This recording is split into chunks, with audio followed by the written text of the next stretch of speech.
Hoje é quarta-feira e quarta-feira é dia de Start com Jordana na telinha da TV e do Grupo Start de Comunicação nas suas mais diversas plataformas. Estamos ao vivo pela Rádio Start, também pelos meios digitais, Facebook, YouTube e Instagram da Start. Não esqueça também de acessar o nosso portal de notícias, startcomunicaçãosl.com.br. Lá você fica bem informado de todas as notícias de São Leopoldo e da região.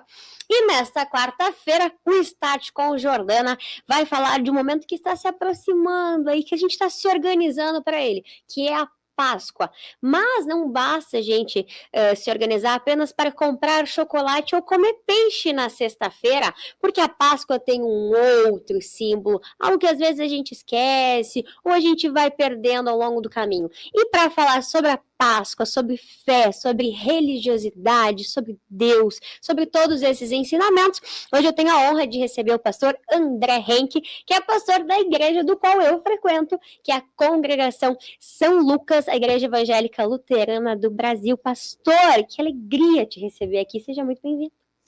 Muito obrigado pelo convite, a alegria é toda minha, né?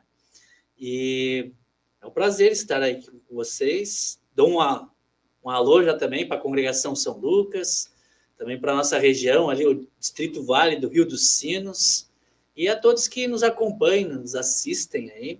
E como a Jordana já falou, né, congregada lá da São Lucas, e então, há algum tempo já vem dizendo, não, pastor, tem que ir lá conversar conosco. Então, surgiu essa oportunidade e a gente fica muito feliz e agradecido por esse momento. Uma curiosidade, só que eu acho que eu nunca contei para ele, Mariana. Eu lembro de um dos primeiros cultos do pastor André, e eu sempre quis ir, quando eu via o pastor André, com o maior respeito a todos os outros pastores, também adoro o pastor Ismar, mas é que o pastor André tem uma linguagem que a gente entende, é jovem, e aí a gente entende, e às vezes é uma palavra ou outra que dá um start na nossa cabeça, né? Então eu lembro, pastor, dos seus primeiros cultos lá na São Lucas. Mas falando de start, e a gente tem que fazer essa dobradinha aqui, pastor, de onde que veio o start? De onde que bateu no teu coração? De onde que veio o chamado para tu ser pastor? Tu já desde pequeno quis ser pastor? Como é que foi isso? Como é que foi essa tua trajetória até ser pastor, até ir para o seminário? Eu nunca tinha pensado em ser pastor desde criança.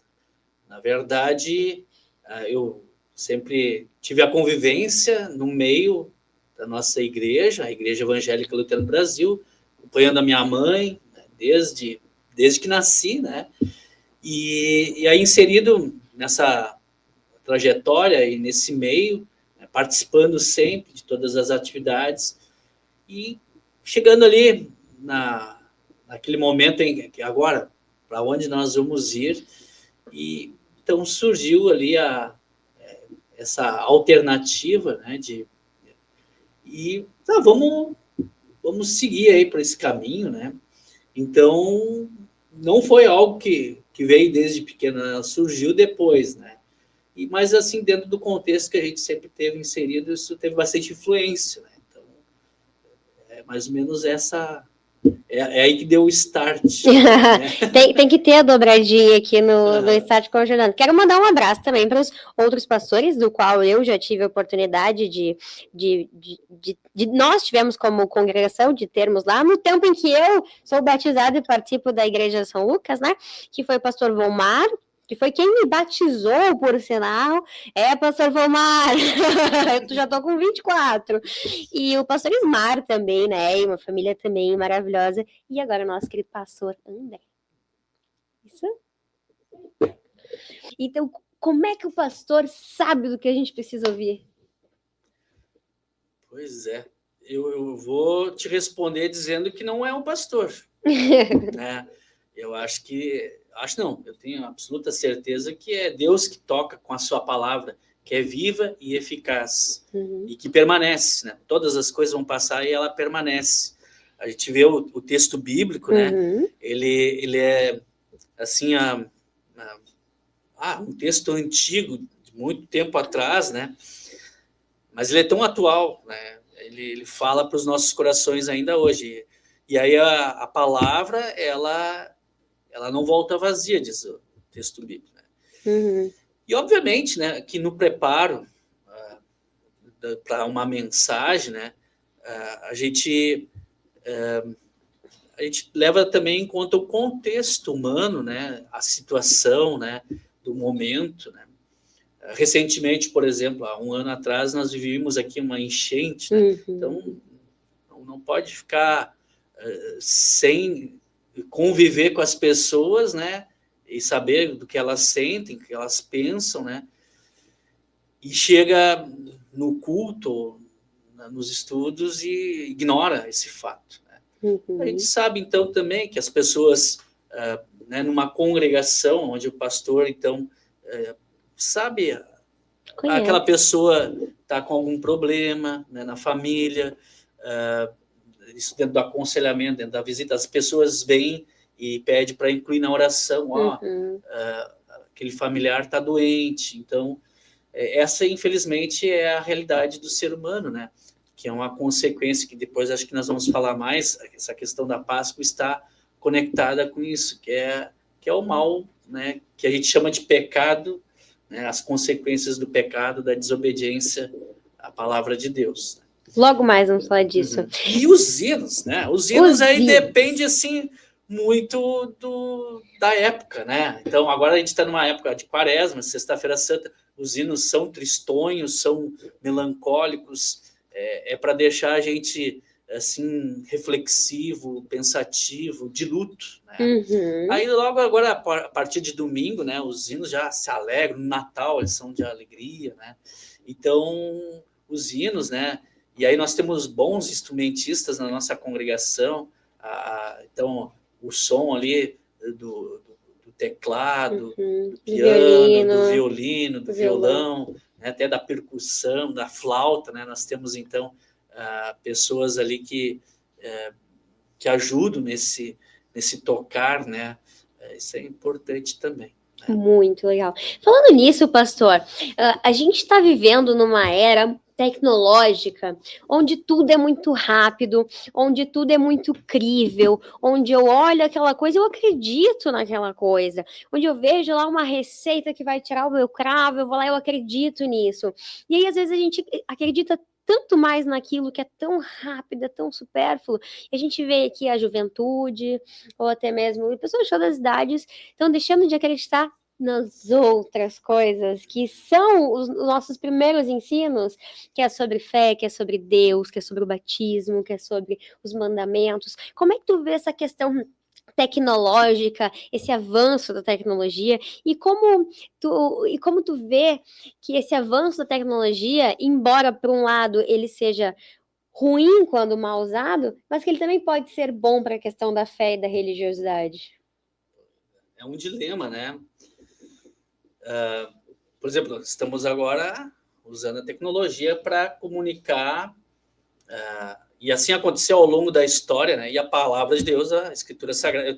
Eu trouxe aqui a Bíblia física, uhum. A Escritura Sagrada, mas eu tem no celular, tem a Bíblia tem online, aplicativo, né, da Bíblia, né?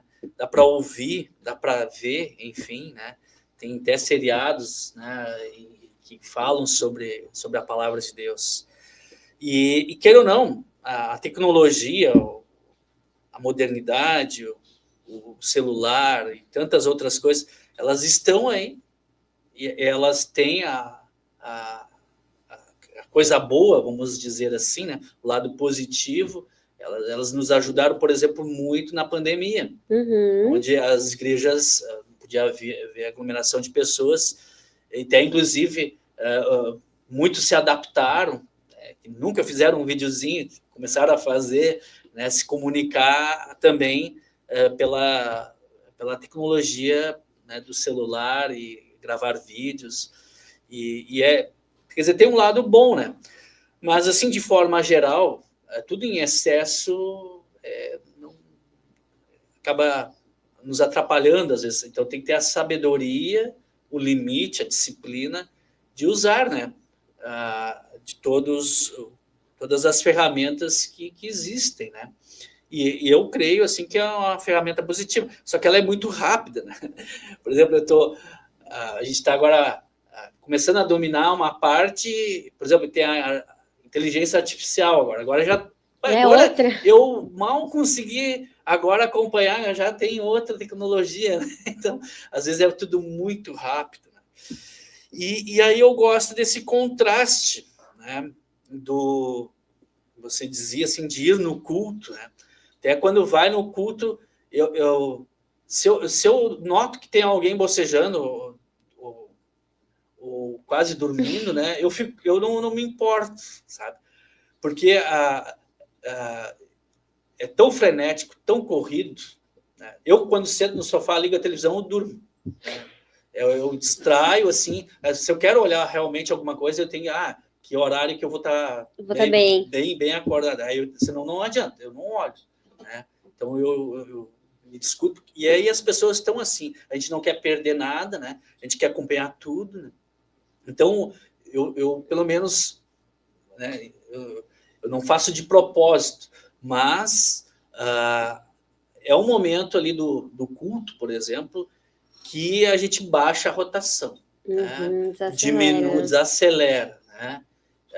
E então por isso que alguns assim desaceleram, ficam mais calmos, mais tranquilos, né? E que chega até não porque está cansativo e fadonho, mas porque eles relaxaram. Completamente. Né? Eles relaxaram.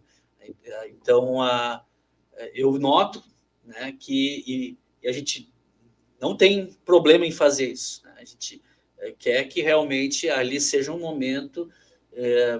Tinha uma época que a gente até pedia para o pessoal desligar o celular. Né? Então, a gente sabe que as pessoas têm que ter consciência, né, de usar a ferramenta, né? Mas a ideia é que você se conecte ali naquele momento com Deus, né? De uma forma bem simples, que tu sinta, né? Tu ouça, tu aprenda, né? Não esteja lá só para cumprir uma formalidade, né? Mas de realmente absorver alguma coisa que faça sentido na tua vida, na tua fé, no teu testemunho diariamente, né? Te preparar, te manter firme, sólido para enfrentar os momentos difíceis que a gente com certeza vai enfrentar, vai ter na vida, né? Isso é inevitável. Não existe um mundo aqui nesta vida perfeito. Né? Então a gente aprende a alimentar essa fé, fortalecer. É que nem a gente, os exemplos, você sabe, né? Eu gosto muito de usar exemplos, né? A gente se alimenta diariamente para ter energia, força para, né? Logo precisa novamente. Né? Então o alimentar-se na palavra de Deus tem a ver com nutrir, alimentar a fé para seguir em frente. Né? Como o exercício físico, a gente vai se exercitar, vai treinar, né? Vai ficar bom naquilo, vai ficar forte. A fé também precisa ser estimulada, exercitada, e é Deus que faz isso em nós através da sua palavra. Então, e aí ele vai nos fortalecendo a fé, a gente vai esclarecendo dúvidas e a gente está preparado para enfrentar as adversidades, os obstáculos, as dificuldades que nós sempre vamos encontrar na nossa vida. Perfeito. Mariana, deixa eu te contar uma coisa legal. A modernidade está aí para a gente usar. Lá na nossa igreja, por exemplo, a gente tem um telão. Então, a gente consegue acompanhar hoje através do telão. E se a gente não vai no culto, o culto é gravado e a gente pode ver pelo YouTube. Então, tá aí a tecnologia para nos ajudar. Mas vamos falar agora, Mariana, da Páscoa. Por quê? Porque as pessoas estão ansiosas, pastor, para receber o ovo de Páscoa. Mas, na verdade, a gente recebeu uma coisa tão mais grandiosa que, às vezes, os significados, eles vão se perdendo ou vão se enfraquecendo. Porque a gente sabe o que aconteceu na Páscoa, mas, às vezes, aquele significado, conforme a gente não vai alimentando ele vai se perdendo. Da mesma forma, o Natal, né? O que é o Natal? É o Papai Noel? O nascimento de Jesus? O nascimento de Jesus. Mas tem também o Papai Noel. Tem essas duas figuras.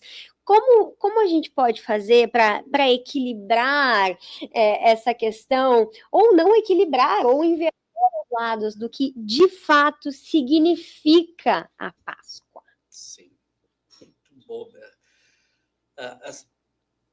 Da importância de a gente ser questionador, perguntar, ser curioso e saber procurar, né? Ou para quem perguntar, que nem assim essas questões simbólicas no Natal, na Páscoa, elas surgiram, né, com um objetivo, né, só que elas foram sendo, né, não sei se distorcidas ou foram, enfim, né, até por exemplo assim, falando de símbolos da Páscoa, né, o ovo da Páscoa, né, é um símbolo e é interessante que tem a ver com o ensino bíblico.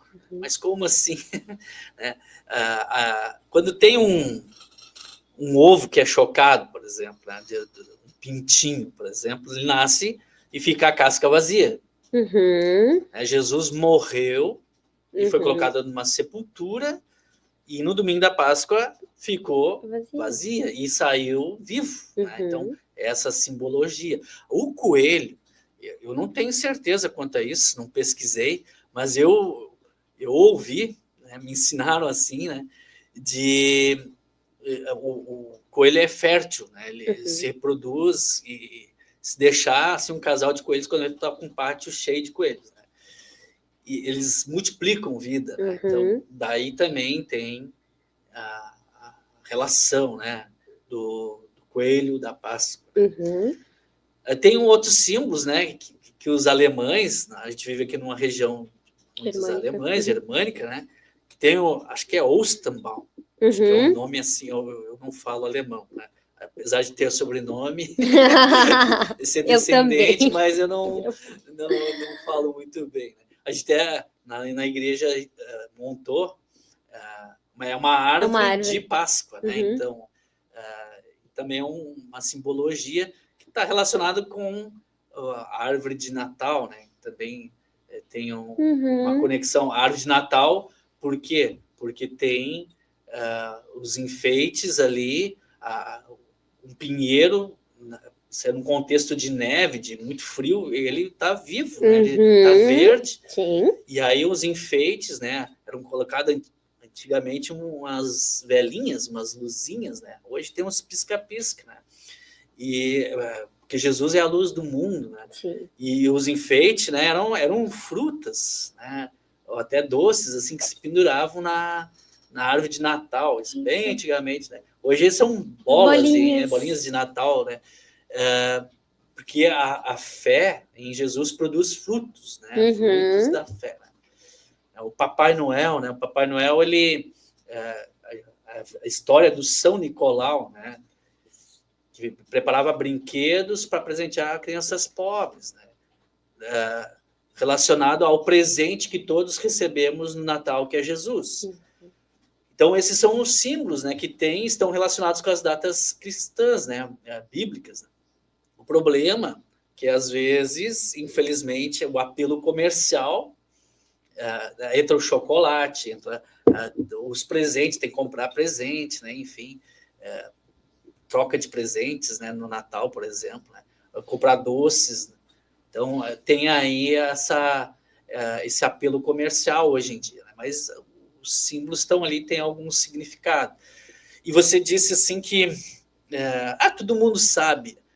Não é todo mundo que sabe. Não, pelo menos aí, deveria. Principalmente as crianças, né? Sabe? Às vezes, então elas sempre estão num aprender, né, constante, e elas então precisam aprender com os pais ou na igreja, né? Então, às vezes a gente é chamado para falar na escola, né? E aí que as crianças sabem, né? A gente pergunta o que a gente está comemorando hoje. E a maioria não sabe, né? Por exemplo, o óbvio. Né? Então, o óbvio precisa ser dito. Por exemplo, é um feriado agora, que muitos que coisa boa, não precisa trabalhar, né? Sexta-feira, coisa. Mas é um feriado bíblico, né? Religioso, que tem uma história, né? Então, se ela está ali, ela deve ser mesmo que você viaje, né, nesse feriadão, procure a igreja, participe, né, do momento com Deus, porque é um feriado religioso, né, um feriado que a gente, então, tem a oportunidade dessa reconexão com Deus por meio da sua palavra, onde ele nos fala do seu amor. E o peixe, pastor? Peixe bom, pra saúde. Sexta-feira Santa, devemos comer peixe? Porque tem pessoas que falam que o peixe é só um símbolo. Tem pessoas que dizem que não, nós devemos comer o peixe. O que o pastor André tem a dizer sobre comer peixe na Sexta-feira Santa? Pode comer peixe. Tem gente que não gosta, né? E pode comer. Eu acho que pode, não é o que entra pela boca que nos contamina, mas aquilo que sai, né? Aquilo que é o que Jesus diz, né? Mas a questão do peixe, né? Ela tem-se alguma explicação devido à quaresma, né? Então, a quaresma é um período de jejum e oração. Então, e se eu não fizer jejum e oração? O verdadeiro, lá no Antigo Testamento, nos textos bíblicos, as pessoas demonstravam arrependimento pelos seus erros, pelos seus pecados, de uma forma externa, colocando, e aí não importa se era rei, tinha muitas posses, botava roupas de sacos de pano, roupas de mendigos, né? Sujas, imundas, né? Se sujavam com cinzas para mostrar externamente isso. Né? Mas o arrependimento verdadeiro. Quero mostrar isso com jejum e oração, excelente. Né? Mas o arrependimento verdadeiro é o coração. Né? Não é com hipocrisia. Né? É uma mudança. Aliás, a palavra arrependimento tem esse sentido de mudança, de conversão. Estou andando no caminho errado e Deus, por meio da sua palavra, quer me botar de volta no caminho certo. E aí o peixe, nesse período de jejum, creio que era muito utilizado, né? Por não ter sangue, o sangue frio, né? Então, a conexão, assim, o sangue derramado é o de Jesus, o do Cordeiro de Deus, né? E aí os primeiros cristãos, né, durante a perseguição, o peixe, talvez alguém já tenha visto na camiseta ou no carro, atrás, né, um peixinho, né? Sim. É um símbolo cristão, né? Que agora eu não vou conseguir dizer, né, mas assim, cada letrinha, né, da palavra grega é pistis, né, que é em grego, peixe, né? Então era Jesus Cristo, Salvador dos homens, é uma coisa assim, né? Que eu não recordo agora. Mas então o peixe é um símbolo cristão, né? Mas eu digo aqui que fique tranquilo se você não comer peixe, né? Eu tenho em casa pessoas, minha filha, minha esposa não gosta de peixe. Eu e meu filho, a gente já gosta muito, né? O que tu vai comer, Mariana, na Páscoa? Não vai comer? O que tu vai comer sexta-feira santa? Vai comer churrasco? Pode, pastor? Pode comer, não tem problema.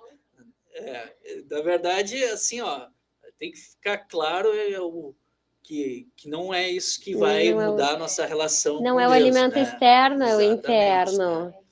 E aí, até, não sei se está nas tuas perguntas, né? Mas na Páscoa, né? A Páscoa é um termo que surge lá em Êxodo, no Antigo Testamento, é a 10ª praga do Egito. Lá, né? Então, tem as 10 pragas lá para libertar o povo de Israel da escravidão do Egito. E a 10ª, Deus diz para que, então, sacrifiquem um cordeiro e se alimentem desse cordeiro. Não era para sobrar nada. Essa família pequena para juntar com outra família, né? E comer pão sem fermento, né? E ficar pronto para sair do Egito, né? E com o sangue daquele cordeiro era para pintar nos umbrais das portas, por cima, no lado, né? E onde tivesse esse sangue do cordeiro, então o anjo da morte ia passar, daí vem o termo Páscoa, né? Passagem, ou do hebraico, né? O anjo ia passar e não iria tirar a vida do filho primogênito. Tá? E, inclusive, nessa aqui, o filho primogênito do faraó, do rei do Egito, morre. Né? Uhum. E aí ele acaba liberando, né? Então, para o povo de Israel sair. E ali, então, em Êxodo é dito que Deus ordena que todos os anos se comemorasse a Páscoa. Então, chega lá no Novo Testamento, que é na quinta-feira santa, né? Então, Jesus se reúne com os discípulos, e ali, então, ele está comemorando a Páscoa, está escrito lá. Aí a gente pensa assim, não, mas a Páscoa não é, né, no domingo, quando ele ressuscita? Como Jesus está comemorando a Páscoa? Antes. Na verdade, ele está comemorando a Páscoa, então, que foi ordenado lá no Antigo Testamento, lá em Êxodo. Né? E com certeza Jesus estava comendo carne de cordeiro, de ovelha, né? Então fica uma dica aí, né? Se quem não gosta de carne de peixe, pode comer cordeiro. Come cordeiro. Até algumas vezes a gente fez já na nossa congregação a ceia pascal, né? Uhum. Então, que é com carne de cordeiro, pão sem fermento, ervas amargas, né? Para simbolizar então aquele momento. E ali então Jesus, enquanto comemorava a Páscoa ali, ele instituiu a Santa Ceia. Uhum. A ceia, uma janta, né? Ele estava ali jantando, ceando com os discípulos, e ali durante aquele momento, provavelmente comendo carne de ovelha e não de peixe, né? Mas como ali haviam ex-pescadores, quando ele até tinha peixe também, ali. Mas tudo indica que tinha carne de ovelha, fazia parte do cardápio. E aí ele institui a Santa Ceia, né? Pega o pão, parte, diz, isso é o meu corpo, pega o vinho, né? Distribui, isso é o meu sangue. E ali é feita, então, uma nova aliança, um novo testamento, porque o Antigo Testamento, o Velho Testamento, com o povo de Israel, não deu certo. E agora, Deus, através de Jesus, o seu primogênito, faz uma nova aliança. E no Antigo Testamento, então, a figura do cordeiro, do sacrifício, do derramamento de sangue, fazia parte do culto no Templo de Jerusalém. Né?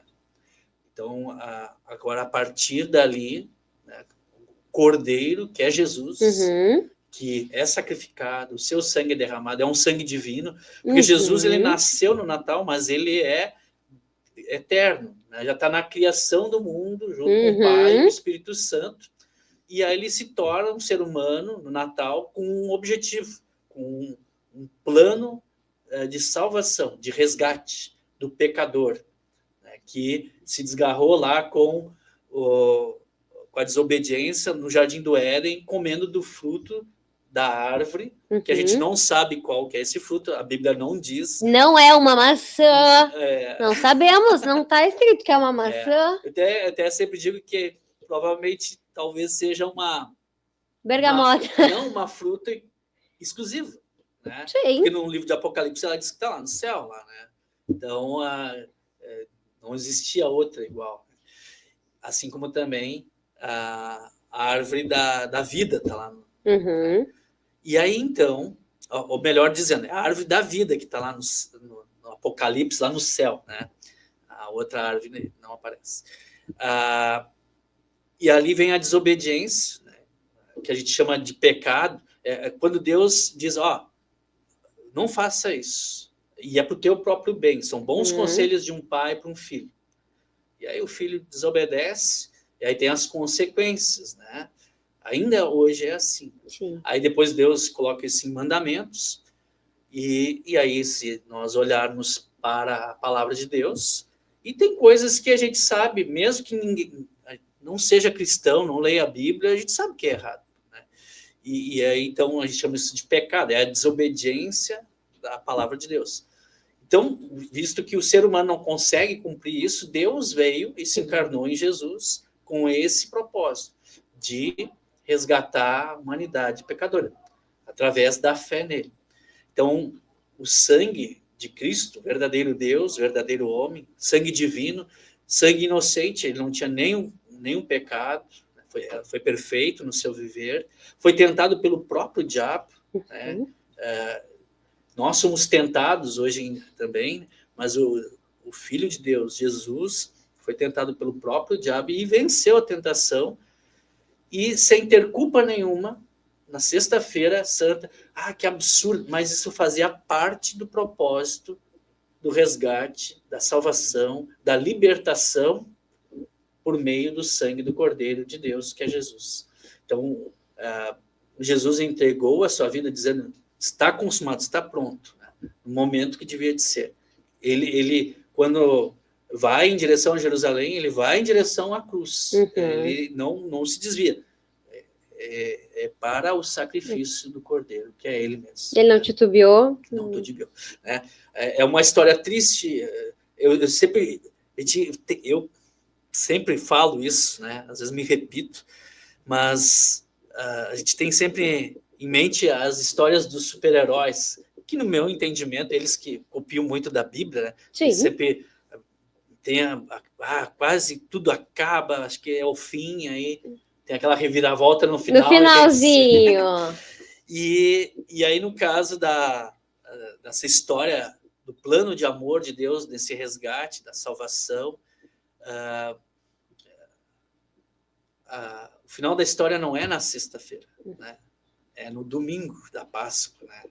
E isso faz parte do plano, né, de Deus, né, de salvar a humanidade desta forma, né, por meio desse sacrifício. E aí o final, inclusive Jesus está pendurado na cruz, e aí diz assim, se tu é mesmo filho do homem, desce daí. Eu, quando era moleque, acho que em mente os filmes de super-herói, né, aí diz, por que ele não desce? E mostra para eles. Por que ele não vai lá e diz, então, olha só como eu sou? Se ele caísse nessa tentação, na tentação, ele estaria tudo acabado, né? Ia tudo por água abaixo, né? E não teríamos Salvador, né? Então ele era necessário que ele entregasse a sua vida, né? A gente tem um texto, né? Não quero falar muito de textos bíblicos específicos, mas Isaías foi escrito 700 anos antes de Cristo, né? Isaías 53, principalmente, o capítulo 53, a gente lê lá, parece que o Isaías está enxergando lá na Sexta-feira Santa tudo que está acontecendo, né? E isso faz parte das profecias. Quando lá no Jardim do Éden tem a desobediência de Adão e Eva, aí Deus diz assim, ó, o descendente da mulher esmagará a cabeça da serpente, né? Isso acontece na Sexta-feira Santa. Lá em Gênesis tem a primeira promessa, né, do Salvador, Jesus já. Né? E aí a Páscoa, então, ela tem esse desfecho de alegria, de vitória, de felicidade, a vitória sobre os nossos maiores inimigos, né, que é o pecado. Né? Jesus venceu o pecado, a morte nos aterroriza tanto ainda hoje. Sim. Né? E aí qual que é a esperança, né, que há? Então, aquele que tem a fé em Jesus, conforme o ensino bíblico do próprio Jesus, tem, agora sim, a promessa da vida eterna. Porque o pecador está destinado a ir para o inferno, a ser condenado. E isso são palavras duras, mas são palavras bíblicas. Né? E elas precisam ser também evidenciadas, compartilhadas, alertar as pessoas. Né? E através da fé em Jesus, que dá o perdão dos pecados, então se tem essa esperança e a boa notícia da vida eterna, da salvação eterna, que pode ser vivida aqui agora já. Não precisa morrer para viver isso. Né? Pode-se viver a alegria do perdão, a culpa que é tirada, né? O alívio que vem, e viver uma vida cristã, né? A partir da palavra de Deus, orientada pela palavra de Deus. Hoje a gente está sempre nesse conflito, aquilo que eu quero, as minhas vontades, meus desejos. Individualista, né? Isso. Dentro. E aí tem esse confronto, né? Aquele conselho, aquela orientação do meu pai, que é o melhor para mim na minha vida. E dentro disso, na vida do cristão, a partir dessa boa notícia, a gente chama isso de frutos da fé. Então, Jesus fala lá em Mateus 5, somos luz para o mundo. Então, essa vida do cristão, a partir da palavra de Deus, reflete nas suas ações, no seu modo, no seu estilo de vida, né? Então, fazendo boas ações, né? Ações sociais, amar, já começa dentro do próprio lar, né? O cuidado e o amor com a sua própria família, os seus amigos, né? Os seus colegas de trabalho, de escola, na sociedade. Então, vem a partir desse amor voluntário que, na verdade, começa em Jesus, que nos amou, deu a sua vida por nós, dá o perdão, e eu estou usando esse verbo, dar, né? É gratuito, é presente, não tem como merecer, como conquistar isso. Tá? Isso é um presente dado por Deus. E a gente tendo, então, isso a gente vive nessa esperança já agora, né? A alegria do perdão, da salvação, que Cristo já deu para nós. Já deu. Caraca, Mariana, eu tô lembrando de tanta coisa, me veio a questão da instrução, de quanto a gente estudou isso, dos simbolismos, e é tão chocante, não é chocante a palavra, mas é tão interessante que quando o pastor André fala do dia, parece que eu me sinto lá, parece que eu tô vendo aquilo ali, falando como é que vocês estão fazendo isso, mas depois eu entendo por que aconteceu isso, então a gente vai ouvindo e vai imaginando aquele cenário, e aí a gente entende o porquê, né?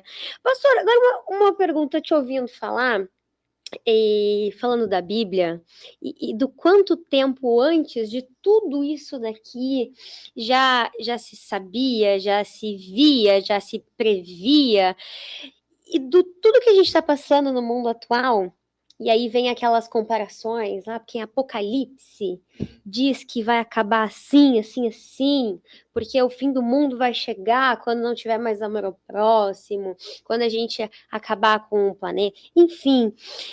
A minha pergunta é, pastor, vai acabar ou o senhor acha que está acabando? Está chegando? Assim, a pergunta melhor está chegando? Vamos por partes, né? Então, assim, é uma promessa bíblica.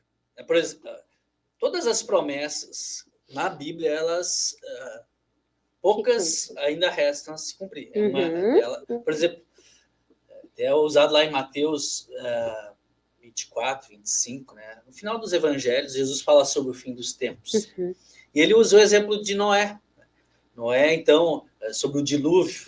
Então, que esse senhor quer construir um barco num lugar seco. Né? Ia vir o dilúvio. E, então, foi cumprida essa promessa.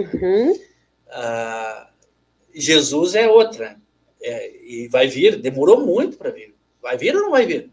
Chegou o momento determinado por Deus que ele... Então veio o Messias, né? O enviado de Deus.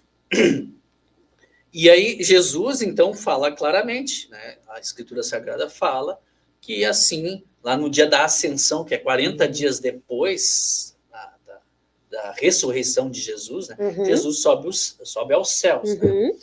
E aí, isso é importante dizer, Jesus ressuscitou com corpo, e ele está vivo no céu. Né? Não é uma ideia, não é uma filosofia, não é um material, né?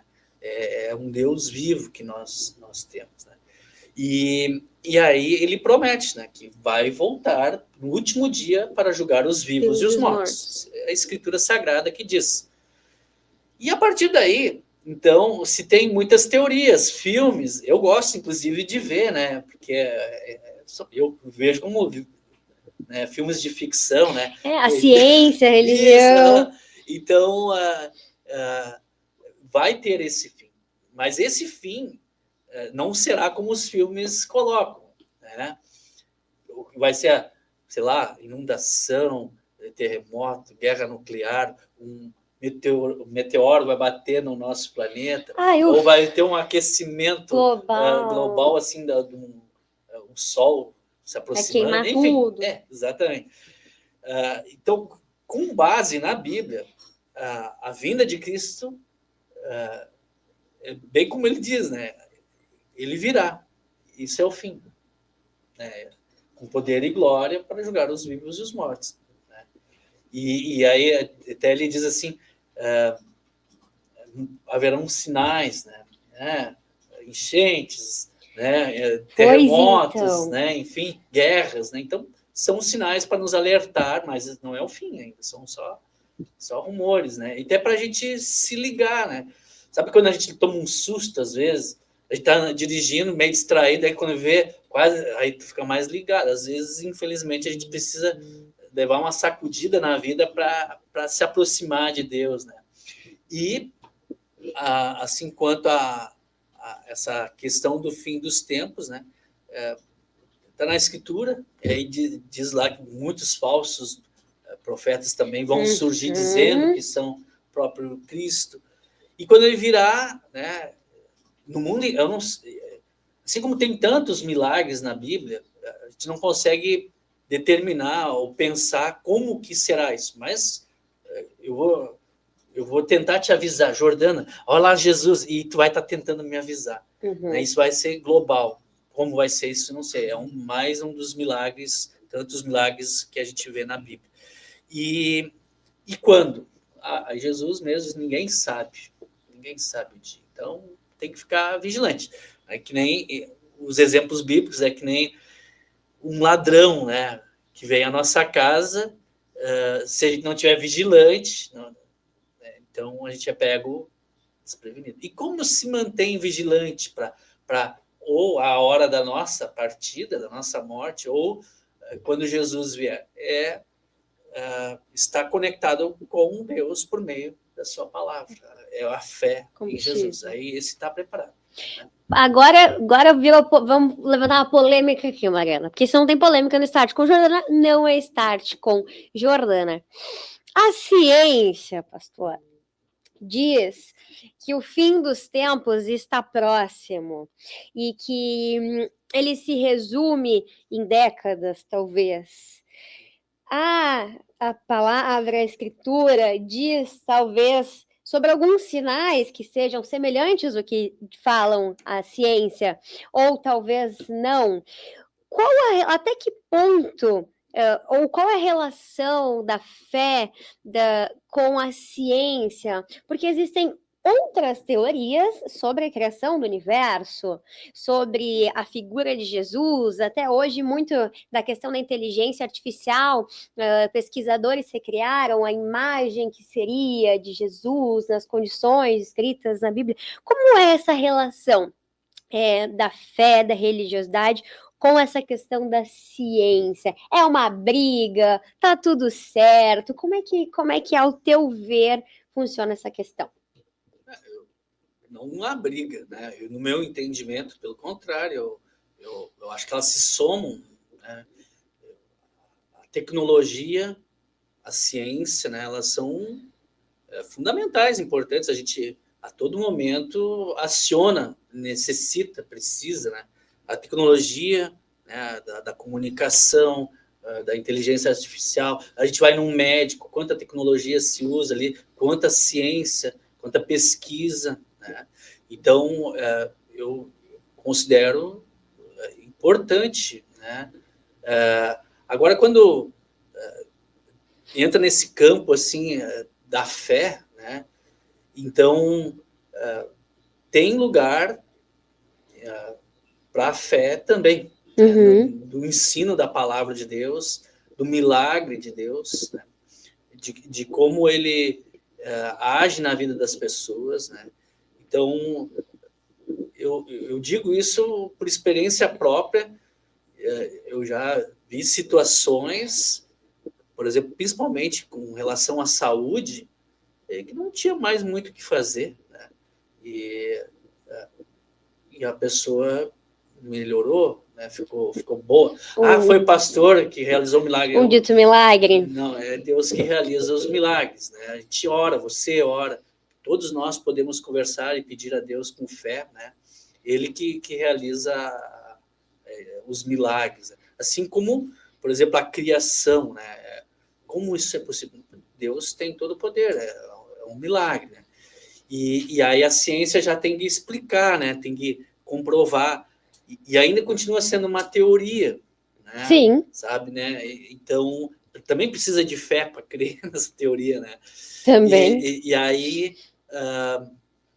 no meu entendimento, assim, elas andam juntas, né?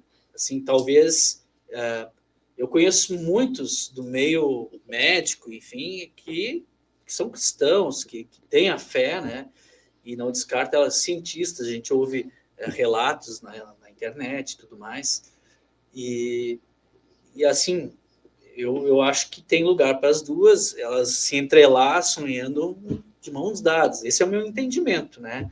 E também não tem como fugir disso, eu acho, né? É negar, né, essa realidade, não é meio que ignorar uma coisa racional óbvia, né? E elas até nos ajudam no entendimento da Escritura Sagrada, né? Com certeza.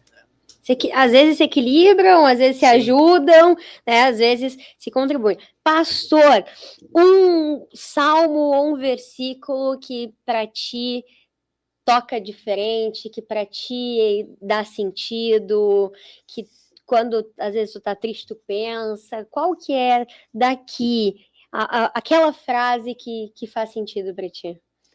Assim, eu vou dizer dois. Pode. Assim, você foi confirmada, né? Fui, e aí tive o meu. Tem um versículo colocado lá na nossa certidão de confirmação. E é o Salmo 37:5, o meu, né? Então, o meu irmão, lembra que eu falei, que faleceu, até iam cancelar a minha confirmação, que ia ser uma semana depois. Eu disse, vamos fazer isso logo, né? Então, estava um momento bem difícil. E quando não fui eu que escolhi, foi o pastor lá da época que escolheu, e aquele versículo, Salmo 37:5, né? Entrega o teu caminho ao Senhor, confia nele e o mais ele fará. Eu peguei ele como lema para minha vida, né? Eu até digo que é o meu salmo, não é mais o salmo de Davi, né? E eu empresto eles, eu até compartilho, né, com os demais, é uma brincadeira. Mas então, nos momentos difíceis que eu não sei o que fazer, eu sei o que fazer, eu boto nas mãos de Deus, né? Então, às vezes a gente quer ser muito forte, muito poderoso, a gente acha, né? Mas a gente é tão frágil, a gente necessita uns dos outros, necessita de Deus, e aí então, o que fazer? Largo, coloco nas mãos de Deus, confio nele, porque às vezes a gente quer redondo, né? Circular. Sim. Deus, olha, isso acho que talvez não seja muito bom para ti. Ele nos oferece algo que é mais quadrado, assim. Acho que aqui, então às vezes a gente não meio teimoso, tá? Então Deus ele encaminha. E o outro versículo é do Novo Testamento, é Jesus que diz em João 3,16, que ele resume a Escritura Sagrada, onde diz: Deus amou o mundo de tal maneira que deu o seu único filho, Jesus Cristo, né? Seu primogênito, e todo aquele que nele crer terá a vida eterna, né? Então esse versículo, né? Então esses dois versículos, porque tem muito a ver comigo, né? Nos meus momentos de angústia, e o outro que me traz assim a alegria, a boa notícia do Evangelho para mim, né? Porque eu não falo só por falar, eu creio realmente, eu vivo isso, né?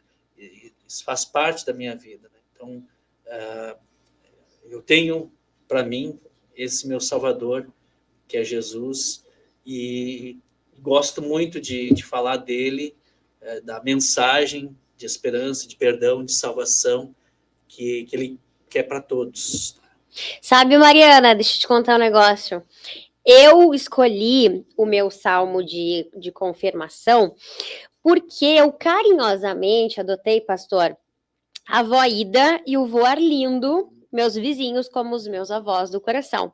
E quando o vô Arlindo era muito religioso, muito religioso. E quando eu ia na confirmação, eu pegava, a gente ganhava folhinha para fazer em casa, e aí eu ia pedir ajuda pro vô. E aí o vô Arlindo me ajudava. E ele não só me ajudava, mas ele me dava uma aula. Era uma coisinha para escrever e ele me dava uma aula daquilo. E aí o vovô acabou falecendo antes que ele pudesse me ver confirmar. E ele gostava muito de um salmo que dizia mais ou menos assim: a tua palavra é lâmpada para guiar os meus passos, é a luz que ilumina o meu caminho. Alguma coisa assim, né? Salmo 119, 105. Lâmpada para os meus pés é a tua palavra, é a luz que ilumina o meu caminho. Então, esse foi o salmo que eu escolhi, a passagem que eu escolhi para homenagear o vovô. E até hoje, e eu lembro muito dele, ele adorava o Castelo Forte, 5 Minutos com Jesus, alguns hinos que ele gostava muito e que até hoje eu vou no culto e eu vejo. E aquilo me marcou tanto que eu falei, tem que ser esse, não pode ser outro, né? Então, esse para mim é a minha passagem, é o que me marca. Pastor, eu sei que a gente está com o tempo apertado, né? Mas eu preciso que tu volte mais vezes pra gente conversar mais, porque esse é um assunto que não tem fim para mim, assim, né? A gente tem tantas curiosidades e tu explica tão bem, de uma forma tão clara que a gente consegue entender, visualizar, sentir e refletir. E isso é muito legal. Então, eu queria te agradecer por ter vindo e te deixar um espaço agora para te mandar uma mensagem para quem está nos assistindo, seja de Páscoa, seja de fé, o que tu quiser falar para a gente finalizar o programa de hoje. A dona Ida, né, 93 anos, vai nos cultos, né? É um excelente exemplo aí para nós, né? Às vezes a gente não tem tempo, né? Para aquele que nos dá todo o tempo. Muito bem, eu quero mais uma vez agradecer, Jordana, né, pelo convite, né? Para mim é uma alegria poder conversar aí sobre Jesus, né? E quero deixar um abraço para minha esposa Kátia, meus filhos Guilherme e a Ana, a minha sogra, a dona Iris, mora lá conosco, né? Para a congregação São Lucas e também para o nosso distrito, Vale do Rio dos Sinos. E para todos que estão nos acompanhando, nos assistindo, e que nesse período, então, a Sexta-feira Santa, Páscoa, você realmente dedique um tempo, né, para ter uma conexão com a palavra de Deus. De alguma forma, preferencialmente que você vá presencialmente no culto, na missa, e converse com Deus, ouça a palavra de Deus. Né? Porque Ele quer muito, muito te dizer do seu amor, né, que Ele veio dar a sua vida na cruz para perdoar, tirar a culpa e oferecer a vida eterna, dar um novo sentido, uma nova vida. E desejo uma feliz Páscoa, né, com Jesus para cada um de vocês. Amém. Obrigada por ter vindo, pastor. Venha mais vezes, vamos combinar um próximo encontro para falarmos talvez de outra data, né, de outra festividade, de outros significados. Obrigada, Mariana, que está na nossa central técnica, a todos vocês que ficaram por aqui nos acompanhando. Um beijo para todo mundo da congregação São Lucas e a todos que eu conheci também nessa jornada, né? Até aqui eu adoro e eu me sinto super bem, né? A gente até conversou do seu Teno que canta lá, eu me sinto bem para cantar porque o seu Teno canta, a diretoria também da igreja, todo mundo que nos recebe tão carinhosamente. Desejo a todos também uma feliz e abençoada Páscoa, lembrando do seu verdadeiro significado. Pode comer o chocolatinho sim, mas não esquece daquele verdadeiro significado, daquele pelo qual deu a sua vida por todos nós, tá bom? Quarta que vem, Mariana, tem mais Start com Jordana. Com quem? Segredo ainda, pastor. Tem que ficar atento nas nossas redes sociais para saber quem é o convidado da próxima semana.